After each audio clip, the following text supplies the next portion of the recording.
Hello, and welcome to another episode of the William Branham Historical Research Podcast. I'm your host, John Collins, the author and founder of William Branham Historical Research at william-branham.org, and with me I have my co-host and friend, Bob Scott, former co-founder of the Kansas City Fellowship and author of 3 books. The latest is Some Said They Blundered, Breaking My Decades of Silence on Mike Bickle, the Kansas City Prophets, and the International House of Prayer. Bob, right before this, you pitched the idea for the podcast for today. And interestingly, this is something that I see as a theme coming up continually in our comment feeds, but from the opposite direction. And today we're going to be talking a little bit about the similarities between the New Apostolic Reformation and some of the components of its history and Islamic extremism. I have had numerous people over the years. I started doing this in 2012. One of my YouTube sites they took down. But if you look at the old site, if it still existed, and you look at the new one, you'll find people saying, "Why are you attacking the Christians? Islam is out there. They're so far worse." And I think people don't realize number one, I'm not attacking. I'm showing that there's a lot of fraudulent activities and a lot of mind control, manipulation, etc., within certain individuals who are key players in the NAR movement and its history. But I don't think they realize the similarities between those people that we're exposing and what is actually brewing on the other side of the pond. So, come to our front door. That has come to our front door. But if you look at both, in my opinion, there are 2 forces of evil brewing and growing that are equal but against each other. And then the rest of the Christian world who are not part of this thing, they're kind of caught in the middle between this. So there's a lot to unpack there. I won't go too far with it, but today we're going to talk about the similarities between the New Apostolic Reformation and Islamic extremists. Yeah, we need to. And as we were discussing, again, this is my perspective. I wrote a book, it's almost 5 years ago about how I believe that artificial intelligence was going to become, in time, an existential threat to everything that Christians believe about God and all that. What I haven't really written about, but I've been pondering it, is the threat that Islam is as well. And what we're talking about are the 2 sons of Abraham, which is sort of interesting because this all actually goes right back to Abraham. But as we were discussing, it's interesting because, first of all, there is a default setting, and a historical default setting, that's rooted in the human lust for status and stuff. And that dynamic is humans want to control other humans. That's been the historical record. It's never not been that way. It started all the way back when we were tribal, and it's continued on to this day. How humans control other humans is either through technology or institutionalism, right? And religion has historically been, and government have been the 2 primary institutions. So for probably 1,500 years, the Catholic Church, through its institutional hierarchy and its marriage to government, i.e. the Holy Roman Empire, it controlled mass swaths of human population, right? Using fear as its primary motivator. Then we see this whole thing that's emerged in our lifetime with the whole concept of Christian nationalism or dominionism or whatever we want to talk about. And it's that same kind of thing again, right? Only this time it's the evangelical community is going to take over, right? Where it gets kind of bizarre for me was back in the 1980s, I had a very intense, I don't want to say argument, but a debate with Mike Bickle about all this, because in the 1980s, he was so convinced, and this is important to understand this because this is how a lot of these guys think. And I'm talking about the religious leaders. Mike was convinced that this billion soul revival that was coming, that was going to unlock Dominionism, right, where the Christians were going to take over these 7 mountains and all this kind of stuff, was going to be administrated by religious leaders. In other words, the guys that were driving this message in the future were going to be the guys over these 7 realms, which just blew my mind, because I just said to him, I go, Mike, we've already had that. It was called the Catholic Church. It was a disaster, right? Whenever religious leaders try to rule anything, it's a mess. It always has been. You know, I mean, I can't think of anywhere where it's worked, right? And so anyways, but that's literally what's driving a lot of the guys that have this kind of worldview. They're going to take over, right? The third piece of this is what we want to talk about now is Islam. And the reason why this is important is because before 9/11, very few of us had any knowledge of Islam other than the fact it was a religion in a remote other part of the world, in a culture that was so backwards that they were stuck in the medieval ages, and they were of no significance other than the fact they kept pumping oil, and we needed it for our cars. Nobody really anticipated them being a force, right? Because they were so backwards. Suddenly now they're a force. Well, how did that happen? And not only a force, a significant force. Now, for me, just backstory here, I'll give you a couple things. And one was I got a precursor to this in the 1990s that this was coming. And it just so happened that I was in the music business and I was touring Europe, and I had probably the most significant evangelical pastor in Berlin ask to meet with me. And in the course of the conversation, he said to me, I'm on the city council of Berlin and we're struggling immensely. And I said, Peter, what's going on? And he said, well, in your culture, you have the Hispanics as your kind of blue collar laborers. They're doing your crops, they're doing your hotels, they're doing your landscaping, they're doing all that kind of stuff. In our culture, it's the Turks. But they're all Muslim. And where your Hispanics are coming in and by and large integrating with American culture, the Islamic Turks are isolating themselves and refuse to integrate into our culture. And I looked at him and I said, Peter, I don't think you understand what's coming. And he goes, what do you mean? He goes, Bob, we're failing. I go, you're gonna fail. And he goes, what do you mean? I said, you're up against a religious worldview, a theology that's not about integrating with you, it's about conquering you.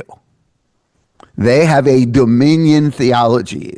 They believe that there's a caliphate coming. There's going to be a great Islamic leader that's going to unify all the tribes together, all of Islam together, and they are going to rule the world. He was just stunned. Like, this is one of the leading pastors who never had really studied Islam to understand that they have an agenda. They do, and a lot of people don't realize and recognize the problems with our current political system because of this. So let's talk through this a bit. Islam is usually this word. When you think Islam, you're thinking 9/11, you're thinking the guys that fly airplanes into buildings, this kind of thing, suicide bombers. But much like the New Apostolic Reformation, it is a religious system that is hell-bent on domination. They want to control the world. Right. Where the NAR has apostles and prophets, Islamic extremism, they have religious leaders and imams, but the similarities between them are uncanny. They have unquestionable authority, and they basically become the sole interpreter of the divine will of Allah or whatever, whereas in the NAR it's the divine interpretation, the Rhema, the spoken word of God. So you have leadership that are very controlling, very narcissistic. It is an extremist cult whenever you look at Islamic extremism. But the key to understand is both in the NAR and in Islamic extremism, there is the idea that they want to create a global, not a regional, but a global theocracy. It's called a caliphate in their term. Caliphate in their term, right? Yeah. And you look through history, look at all of the destructive cult leaders.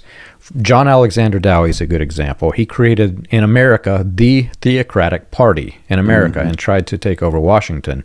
His ambition was to first conquer Washington. I have no doubt, had he succeeded and had he continued before he lost his mind, he would have had a global ambition, because that's what a narcissist does. Right. So when you get a narcissist cult leader in power, they want global domination. Look at Napoleon. You can look at any one of these figures who has been given the power that was unquestioned. They rise to that level. So both have this, but the key to understand is in both sides, Islamic extremism and the NAR, you combine all of this with an apocalyptic worldview, and now it becomes militant. The world is about to end. We must hurry. There is no stopping it. We must fight or die. That's what it comes down to. Yeah, it's interesting. See, I think, I've got connections in my dad's side of the family that go back to the Continental Congress. My grandmother's uncle was Dr. Benjamin Rush. He signed the Declaration of Independence. So I've spent a lot of time kind of studying just that whole time period. And I've always been fascinated about how the liberal press and even the universities want to downplay the influence of Christianity in shaping our early founding fathers' worldview. Because if you go read all their private letters, it's just rampant through everything. You can see, it's like they look at the documents and because there's not a lot of religious terminology in there, they make this assumption that they weren't. But you read their private letters, especially Dr. Rush. I mean, Dr. Rush was, the founder of American medicine. There's a whole lot of stuff in there. But what's interesting is they seem to have an understanding that there is a brokenness in human nature where humans want to control other humans. Right? Humans want to, they want to rule over others and then have an autocratic system where one guy basically tells everybody what to do. So they tried to set up a system that would prevent that. In other words, I think they were so keenly aware of how broken humanity was. They tried to come up with a system that would have checks and balances, right? And make sure that that doesn't happen. Well, you get outside of that world and you get into the religious world, what do we have? We have a pope, right? We have a main guy. We have these, what do they call the guy in Iran? The senior supreme leader, right? And he dictates everything. You see these one man rule kind of environments, right? It's like one guy, and this guy could be nuts, right? The guy could be completely insane, and yet the whole system, is being controlled. So one of the things that I'm going to venture into here, which is going to probably surprise some people, but it will be good for you to understand what really was going on with 9/11. Because one of the crazy things about where we are right now is the reason why Islam is infiltrating the West at such a high speed is because of us. In other words, just in the same way that we've kind of shot ourselves in the foot by taking a backwards country like China, going over there, teaching them how to manufacture, and then giving them complete control of all of our supply chain, it's created a huge problem for us, a vulnerability. Well, we did the same thing with Islam. And how did we do that? Oil. Americans wanted lots of gas and they wanted it cheap, right? So how does this all start? This will fascinate some of you because there's a history here that's intriguing. So in the early, let me go back here. So we all know that George W. Bush was president, and we also know that his father, George H. Bush, was president. What few people know is that George W. Bush's grandfather and George H. Bush's father was Preston Bush. And what Preston Bush is well known for was going to Saudi Arabia and discovering oil under the sand. And Preston Bush became very, very good friends with the king. Well, the king who was, so the reason it's called Saudi Arabia, because it's the house of Saud. The Saud tribe controls all the other tribes in Saudi Arabia, right? Because people don't understand that, a lot of times don't understand that the Arabic world is still very tribal, just like Africa. They don't talk about it a lot, but they're all very aware of it. That's where a lot of the conflict comes from. So Preston Bush brings his Texas oilmen over there, and they start drilling, and they pull the black gold out of the sand, right? And this goes on and on and on to the point where all of these Islamic countries now are rolling in more money than you can even fathom, right? But what happened as they ended up getting more and more wealthy? Well, to understand Islam, there's two main branches, and there's a third branch that's really under one of them. So when Muhammad died in around 700 AD, Islam split. There was a fight between his nephew and an uncle. And so it ended up splitting to where you have what's called the Shia and you have the Sunni, right? So the big Iraq-Iran war was the Shia in Iran fighting the Sunni in Iraq. There was, Saddam, that whole mess, right? Anyway, so there's always been this conflict. Well, in the early 1900s, there was a Muslim prophet who came to Saudi Arabia and said, we've lost our way, we've compromised, we've become sinful and materialistic, and therefore there was what we would call in Christianity a revival. That's called the Wahhabis. They're the Wahhabists, right? So the reason why Saudi Arabia is the most extreme when it comes to Sharia law, right, where they cut your hand off, they'll cut your head off, they'll stone women, all of that is because of this revival that happened in the early 1900s. So they view themselves as the preservers of pure Islam, right? That's why you go to Mecca, all of that. They're considered the holy group. Well, what happened to that holy group? They got rich. And what did they do with their wealth? They bought yachts. They started gambling in Monaco, right? They were into sex trafficking, young women. They were into drugs. The royal families ended up falling into just rampant immorality. In Saudi Arabia, kind of off the grid, is a guy named Osama bin Laden, who is watching this take place in the royal family and goes, again, like what happened in the early 1900s with this, Muslim prophet that said we've lost our way, decides he's the new prophet. He's Elijah. And he's going to bring correction to the wayward Saud family. Right? So he starts a conflict. But here's this problem. You know who he blames for their waywardness? The Bushes. If you notice, before the king, the original king has died. But whenever he came to America, you know where he always went first? Midland, Texas. He wouldn't go to Washington, D.C. Why did he go to Midland? That's where the Bush empire is. That's where the Bush family oil money is, right? That's the friendship. So bin Laden's watching all this going, it's the Bush family. They're the ones that have corrupted us. They're the prophets of Baal. America's the prophets of Baal. They've corrupted my culture, my family. They've corrupted Islam. And so he decides that he's on a mission for God.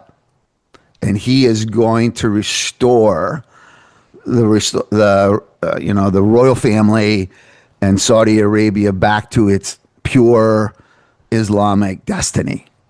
And so when 9/11 happens, what's sad is that the American press is so profoundly ignorant of Islam and the historical dynamics. They then try to communicate what's happening to all of us through a political lens. And they're failing miserably because it doesn't really make sense, right? Here's where it gets bizarre. Why, after 9/11 happens, do we attack Saddam? Saddam didn't cause 9/11. Right? A lot of people have never connected the dots. Why? Well, the reason is that Saddam is another branch of Islam, and Saddam's running around pretending he's got weapons of mass destruction. The Saudis have no military. They have no way to defend themselves. But what do they have? They have us. We're their protectors. We're the guys that have power.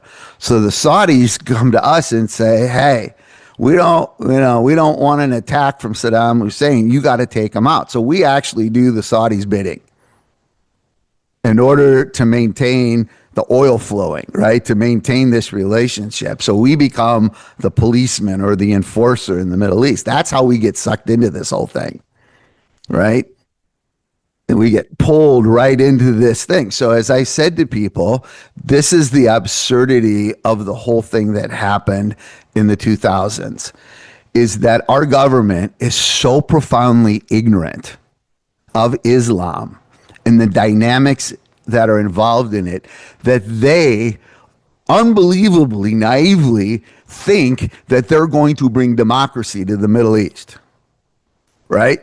I mean, if you even have a bit of understanding of how Islam works and the dynamics behind it and its religious worldview, you would understand how profoundly stupid idea that is, right?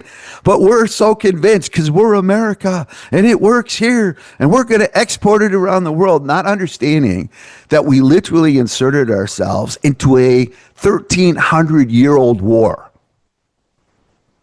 right? Like, we're going to jump into this thing that's just been going on for 1,300 years, where these three sides are all in conflict with each other, and we're going to solve it by implementing democracy. Well, guess what? It's been an absolute disaster. It has.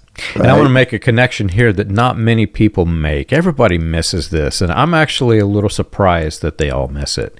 So you mentioned how they came to Texas, right? Because there's where they see the money and power, right there in Texas, in the Bush family.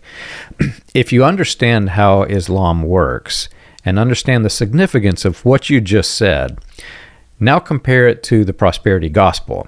Right. In the prosperity gospel, God is giving you divine favor because he's giving you money.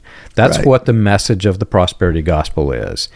Whenever these religious leaders flaunt their airplanes or their gold chains or whatever it is, right, they say, God is blessing me and God can bless you too, my friend. Right. Well, if you understand the concept of how different that is from the actual gospel, and then compare it to Islamic extremism, even in the movies, whenever there's some bad guy Islamic leader who's in Islamic extremism, they're flaunting the gold Cadillacs, the gold necklaces, the gold weapons. I mean, they flaunt it to no end. And there's a reason why they do that. Because if they show money, wealth, power, sex, and anything like that, very much like the prosperity gospel, they're displaying that God is giving them favor, and therefore they're the ones empowered. That's exactly right. So on both sides, it is exactly equal. Both of them are equal. Right.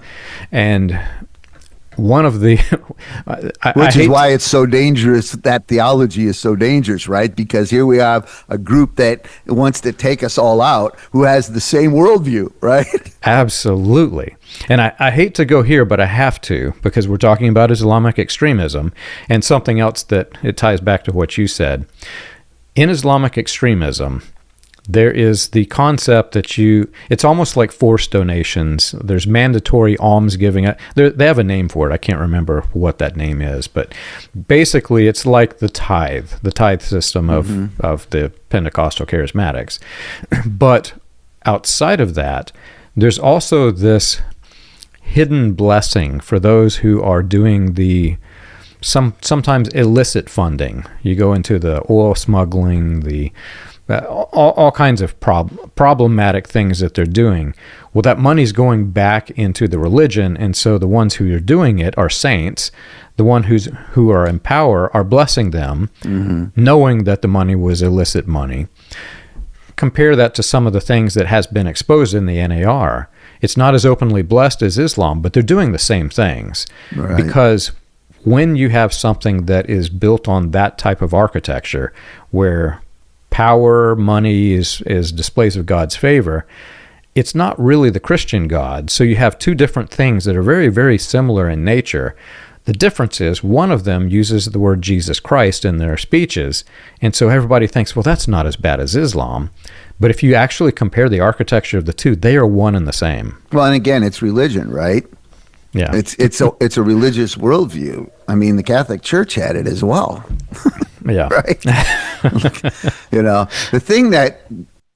thing I struggle with, and again, I'm just throwing it out there because, even at my age, I still have more questions than I have answers, and I ponder a lot. But I cannot say in my lifetime that I have seen many religious leaders that have the capacity to handle status and stuff.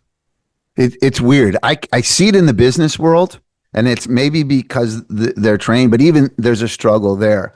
But it's very interesting to me how often those two things end up destroying the lives of religious leaders, And then you go back to Jesus' teaching, right?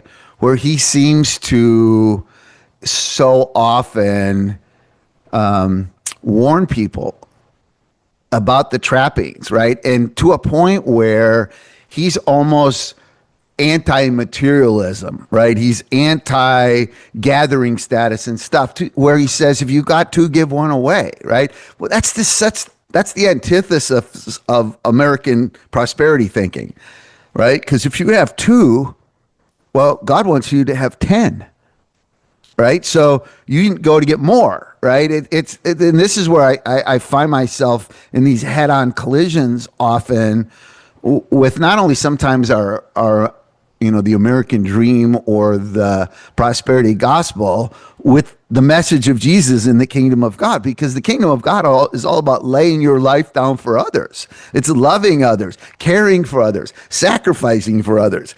And these two things seem to me, to be in direct conflict with that. And so I struggle with it, right? Because I also understand that part of the reason why we move forward is because we're driven by this need to achieve and, attain. So even though sometimes our motives are impure, this is just a sidebar here, but I think the greatest motivator for human development has been fear. Our survival instincts, the fear of death, has actually, in my view, been, the greatest motivator for the advancement of technology.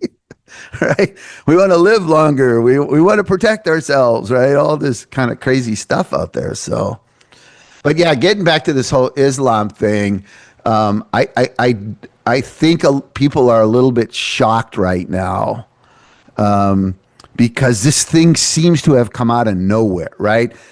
You're hearing these stories. Maybe some of you have friends in Europe. I traveled so extensively through Europe in the 90s and 2000s, and I have so many friends there. And they're in shock what's happening to their culture. There has been this influx, right? It's like, you get this group of people, they're oppressed, right? So we got to open the gates and let all these oppressed people in. Well, the oppressed people they let in were all people that belong to a system who will never challenge that system because they have this fear of God and fear of their leaders, right? So they're there not to integrate with anything in Europe, right? But to literally take over. And here's the crazy thing about it. Here's what people don't seem to grasp. As much as extremism and terrorism is what we see, right? And we see this, what appears to be a war, that's actually the distraction. Because the strategy for Islam to take over the world is what? Reproduction. Right? And you can drill down and you'll figure this out. Islam is playing the long game. They're not in a hurry. Like we Americans, like we want it all now. They don't think like that. They know this, that European culture, Western white European culture, America and Europe are now reproducing at a level that's below keeping the population even stable. We're shrinking. Elon Musk, a lot of people have warned about this, right? Every woman needs to have like whatever it is, 2.3 or 2.5 children. We're down to 1.7, I think it is, right? So what do? We got to let more people in, right? We got to keep the factory, all this kind of stuff. Well, so great. Well, how many kids are the Islamic women having? Dozens. 6, 7, right? Right. And then not only that, where this gets even more dicey, in Islam, you can still have concubines. You can have multiple wives, right? So we're back to the Old Testament again with guys like Abraham who are trying to grow his tribe. And how do they grow their tribe so they can stand up against larger and more powerful tribes? They have multiple wives and multiple concubines, and Abraham's producing kids as fast as he can, and he's hoping they're all boys because he needs them to fight, right? I mean, this is just raw human survival mode right now. You know what I mean? And so people forget this is how the world. Well, Islam hasn't changed. They think the same exact way. So they are going to outpopulate us. And they think within 100 years, we will be the minority. And they will rule just by sheer population dominance. It is scary. I mean, it's really scary. So let's talk about should we Christians have more kids? I think so it's an open invitation. Should we start a war of population, right? Let's go. So the Branham cult. Uh-huh. The Branham cult does not advertise the Branham cult. There is no outreach programs. There's no obvious recruitment.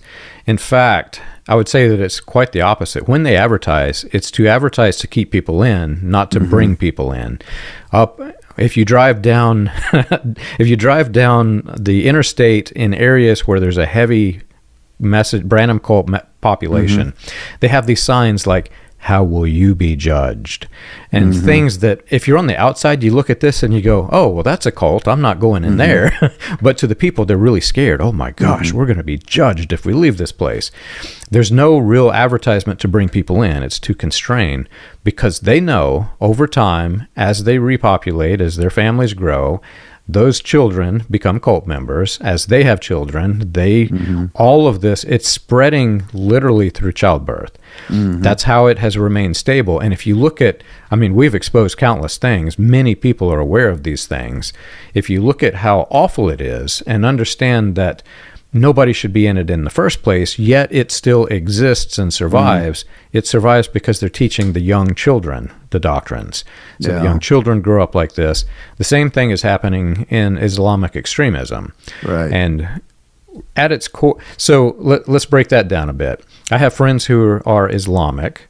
I don't have any friends who are in Islamic extremism. I do have Islamic friends. Yeah, I do as well. And they have explained to me, so I was redneck, naive, I don't know what you want to call me when I left the cult. I kind of lumped them, all Islamic people, in the same bucket. Right. Much like I'm certain the Islamic people do Christians, which is funny if you think about it. And I have a really, really good neighbor who's Islamic. He explained to me, we used to take walks every morning, and he's explaining to me the difference between the core of Islam and the extremist views.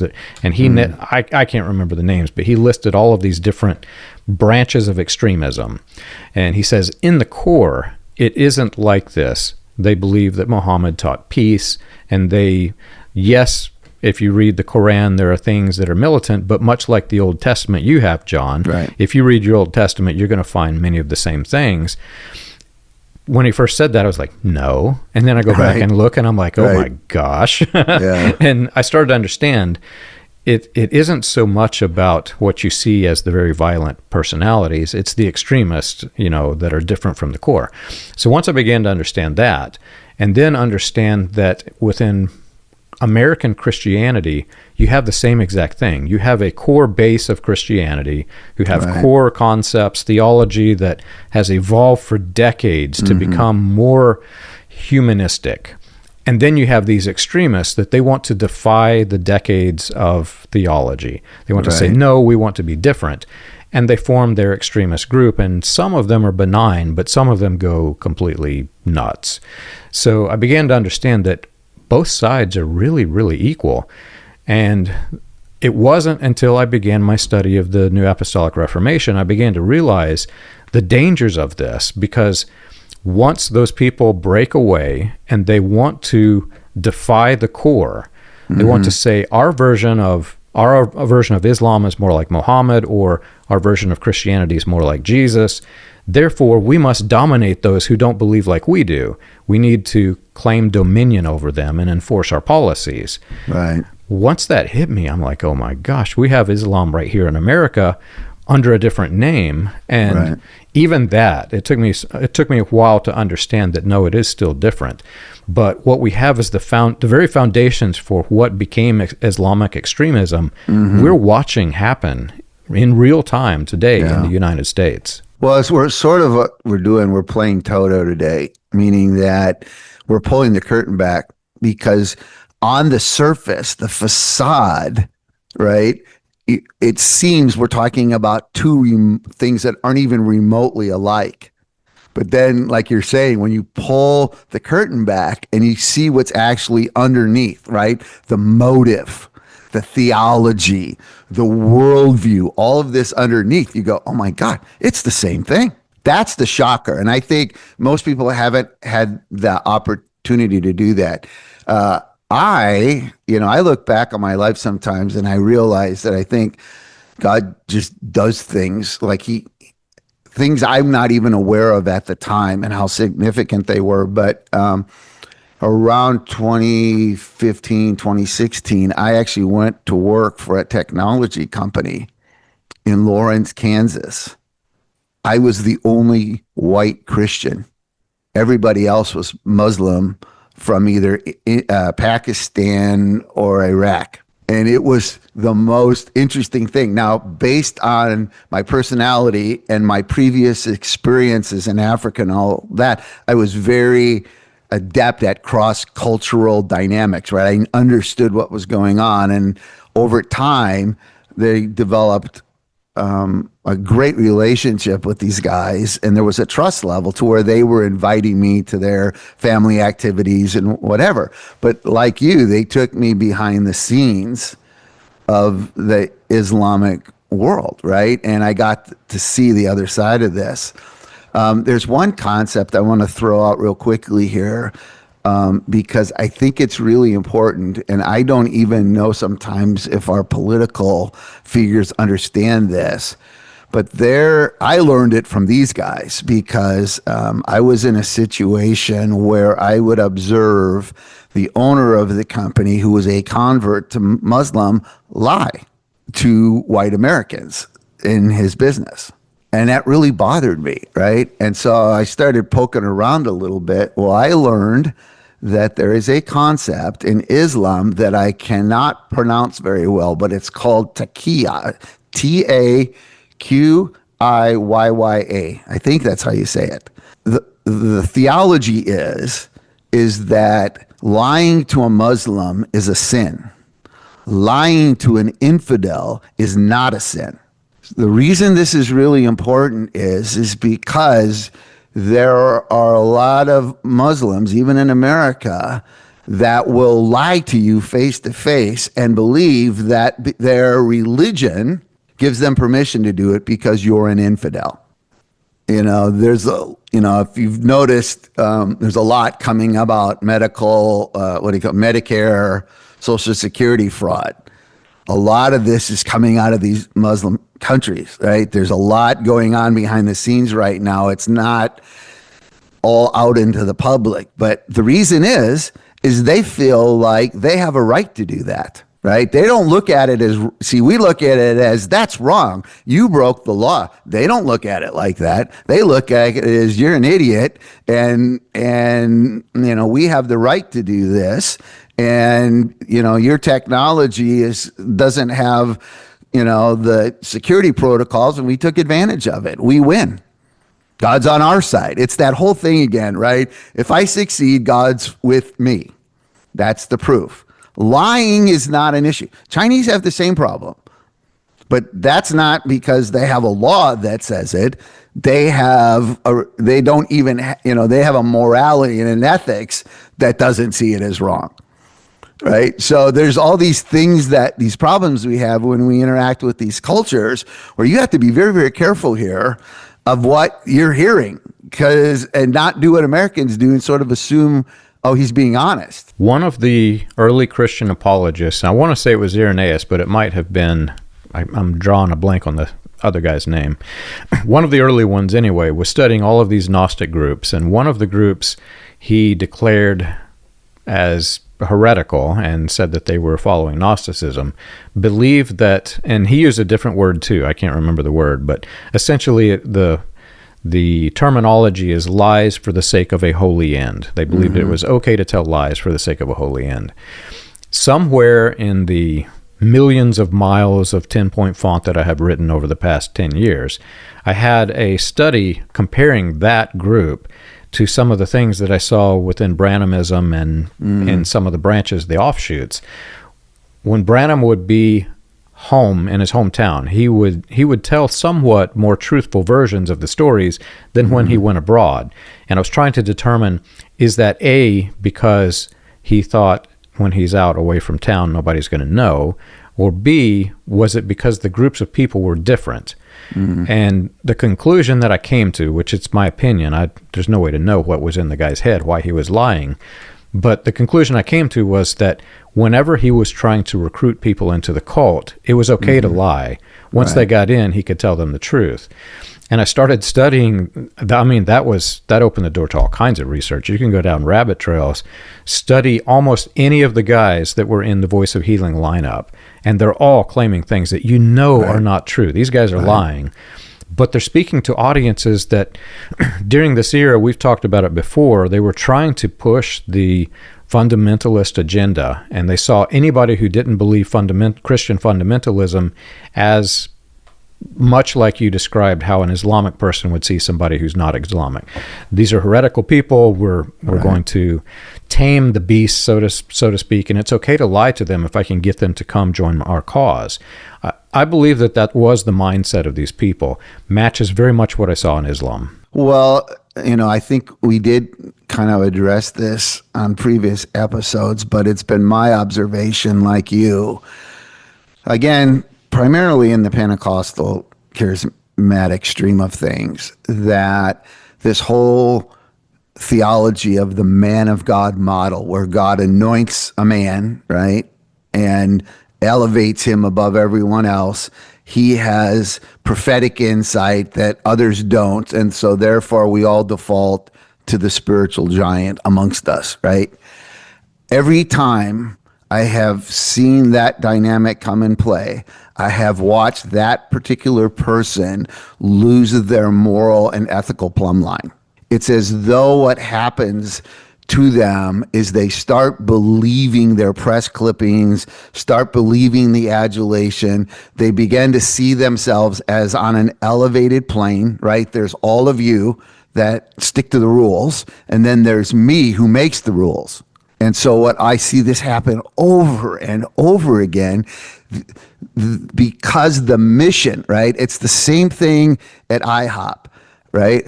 Again, I'm ADDing here, but if you ever read Tammy Woods, the letter Mike wrote to Tammy Woods about why she should not come forward, right, with the whole statement that God told me that my wife's going to die and you're going to marry me, and Mike says in the email, because everybody then won't believe the prophetic history, and that's the most important thing. I mean, if there isn't an insight into the thinking of these guys, right, that is classic to me. I have seen that thinking over and over again. In other words, we have to cover up my manipulation, cover up my lie, cover up all this, because if we don't, all of these people out there aren't going to believe this prophetic history that I also lied about. Yeah. Right? But I'm just saying, you see the thinking, and again, as we said weeks ago, the end justifies the means, right? It's not that there's a moral and ethical plumb line that we all follow. It's my own end justifies the means. I'm leading this global revival that's going to have 1 billion souls. I have to do this, and this, all because this is the most important thing, right? So lying, manipulating, whatever I have to do to get there is all okay. It's all justified. And that's the deception. And I see it over and over again. What happens on the backside is intriguing, because I have had some guys sort of hit the ground so hard, it was like a wake-up call, like, oh my God, what happened to me?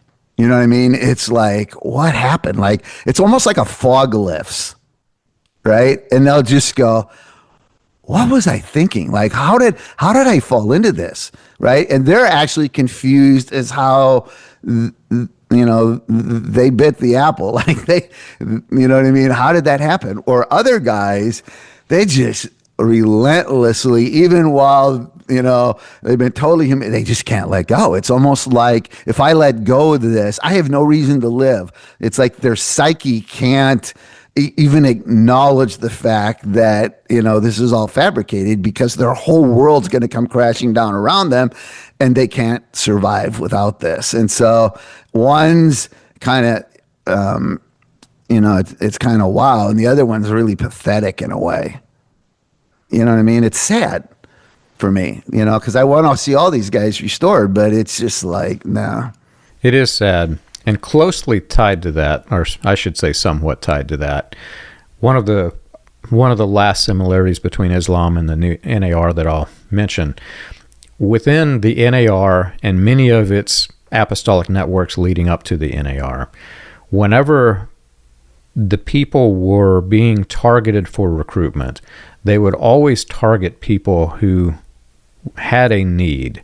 For instance, the divine healing lines, these faith healing movements, they were targeting the sick and needy. Mm-hmm. Whenever the cults began to emerge after this, you find the people in poverty, the people who needed help.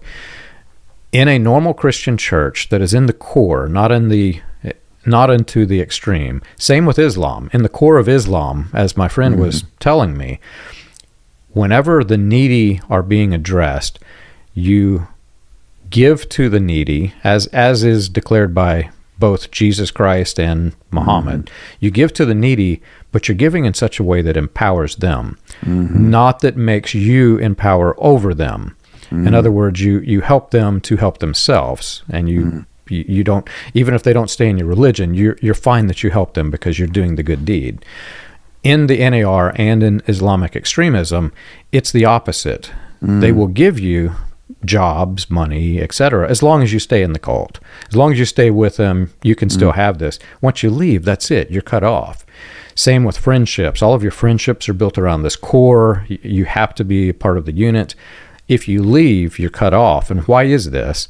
It's because when you leave, much like you described in the situation where Mike is telling her, but what about the prophetic history? The moment somebody leaves the group, everybody gets to question, well, why did they leave? What's wrong with this group, right? It's the same thing. It's that control of information that's causing this. And you find that control of information both in Islam and in the NAR. Well, and it's sort of like the carrot and the horse, right? I mean, in the IHOP world, the prophetic history is the carrot. That's what's keeping everyone there, right? You have, and it was like that in Kansas City. So there's two iterations of it for people that may just be tuning in. There was an iteration called Kansas City Fellowship in the 1980s that morphed into the 90s, and it became Metro Christian Fellowship, and then Mike left and then reinvented himself in the high-op world. But this prophetic history has always been the carrot. It's been and in a weird way, it's also been the threat. To your point, well, if you leave, you're not going to participate in this incredible moment, right? It's like, you're walking away from your destiny. You're walking away from your calling. You're walking away from your prosperity. It's like this threat. You're going to be left behind, like the movies, the Left Behind movies, right? It's like, you're going to be left behind. You're not going to get raptured with the rest of us because you left, right? And so there's this underlying threat as well, right? It's like you lose, loser. Yeah. You know what I mean? And so, people, I don't find many people that don't leave these things, that don't leave with their tail between their legs, right? It's like, I mean, I hate to say this, there's very few people that are like warriors that leave. Most people are so beat up and so whatever that they leave, they know something's wrong. They're hurting. They leave with their tail between their legs. And it takes a good 12 to 24 months or longer to almost decompress, right? To mystify, to rethink everything. And so it's a process. And if you're listening and you're part of the IHOP world, and you're still in the middle of struggling, you know what? You're absolutely normal. Anybody that's left the cult will tell you that sometimes it takes a whole decade, right, for you to actually find yourself again. You don't, especially, and this is especially true if you came into it when you're 18, 19, 20 years old, right? Because your whole introduction to adulthood is being pre-formatted, right? You are being programmed where to look, what to see, and how to interpret it, and you don't know anything else, right? And so it's not like you're older and you go, well, I'm going to go back to something, right? When for all the IHOP kids, they're not going back to anything. They don't have a before, right? So they're having to find the new authentic on this journey, sort of out in the desert, right? Alone. And I think most of us that have been on this journey will tell you it can be a very lonely journey, but oh my gosh, where you're going to end up, you're going to find who you really are, who God really is, and he's no longer going to be the God of Abraham, Isaac, and Jacob. He's going to be your God. And that's the real object of the exercise. Sometimes the disillusionment, the detachment, the depression, all of that stuff that feels like you're just a whoop puppy is actually really good. That means you're actually on a healing journey. And if you keep at it, you'll come out the other end way ahead, like we have, but it's hard, And so you're fighting these forces, whether it's Islam, the Dominionism of Islam, the Dominionism of Catholicism, the Dominionism of evangelicalism, and that's why I have, I don't know how you are, but I think now at this particular point in my life, I have a significant distrust of anything institutionalized. Anywhere where there's a system with a few people at the top controlling everyone else, I just have an innate distrust because I just haven't seen it work well. Anytime there's a human in power, there's human problems with their power. Yes. Right. We are the problem, not them. It's us. We always think it's the other guy. It's like, no, it's us. We're the problem, right? And Jesus laid it out pretty clearly. It's like, yeah, that's because you have this nature that's very self-centered. Your default setting isn't love for others, it's love for self. You love yourself. And that's what drives you. And you have got to overcome that. And the only way to overcome that is through the power of my Spirit and being aware that's not my way. It's not my way. And what's crazy to me, again, I'm going to get myself in huge trouble here, and we can close with this. But, all of my Bible school training, all of my upbringing in Christianity, the most important thing was all about the transaction of moving people from the debit column to the asset column, meaning out of hell into heaven, right? The most significant event in human history was the crucifixion of Jesus and his dying for our sins, right? And I'm not saying that's not. I just so you understand where I'm going with this. It just intrigues me, though, when I read the Gospels, there's very little that talks about that. Everything Jesus is talking about is how we live. Everything is about how we relate to each other. Everything is about our motive and our love for others and our willingness to sacrifice and our ability to cross culture and do all these things. He hardly ever talks about dying for the sins of others and getting people out of hell into heaven. And yet that's the major focus, right? That's why we spend all these missions and everything driving us to go to the pagans so we can get them out of hell into heaven. We can change their status, right? Instead of just loving them. And part of the problem we have now is we have all this resentment and all these indigenous cultures because as missionaries, we went in there and we imposed, it was the imperialism, the dominionism, right? We're going to take over. And we wounded people and we hurt people and we discounted them and we demeaned them. And they're hurt and bitter about it. And now it's coming back at us, right? Because we didn't learn to love first. Absolutely. I was going to end on the same thing, but from a different direction. When I read the Bibles and you read what the Bible books and you read what Jesus is saying, take the woman at the well, for instance. While everybody else wanted to condemn, to scorn, he wanted to lift up, to empower, and that's how it was.